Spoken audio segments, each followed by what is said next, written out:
पीजे Electroplast के Q2 नतीजे आ गए हैं और ये वाकई में चौंकाने वाले हैं। कंपनी का मुनाफा 90% तक गिर गया। सवाल यह है कि आखिर ऐसा हुआ क्या? देखिए, पिछले साल Q2 में 19.5 करोड़ का प्रॉफिट था, जो अब सिर्फ 2.5 करोड़ रह गया है। 2.5 करोड़, इसका मतलब है कि कंपनी बस नुकसान में जाने से बाल बाल बची है।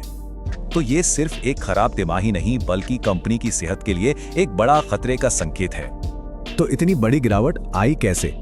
असल में 2 चीजें एक साथ गड़बड़ हो गईं। सबसे पहली दिक्कत कंपनी के बिक्री यानी रेवेन्यू में गिरावट।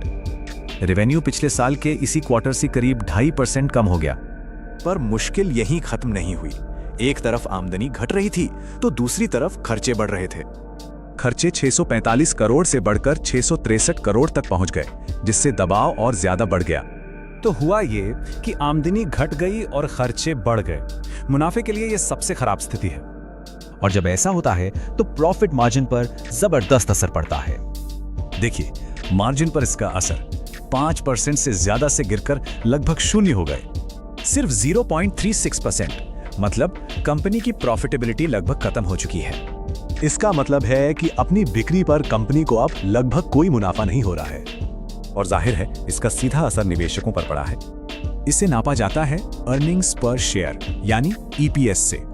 पिछले साल EPS 74 पैसे था, जो काफी अच्छा था, और इस बार सिर्फ 9 पैसे। निवेशकों के लिए ये एक बहुत बड़ा झटका है।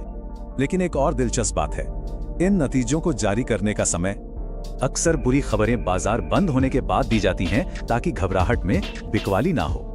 नतीजे तो सामने हैं, अब सबकी नजरें इस पर हैं कि बाजार खुलने पर क्या होगा।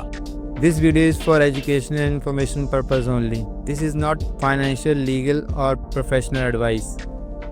We are not SEBI registered advisor or experts, and viewers should conduct their own research and consult qualified professionals before making any financial decisions.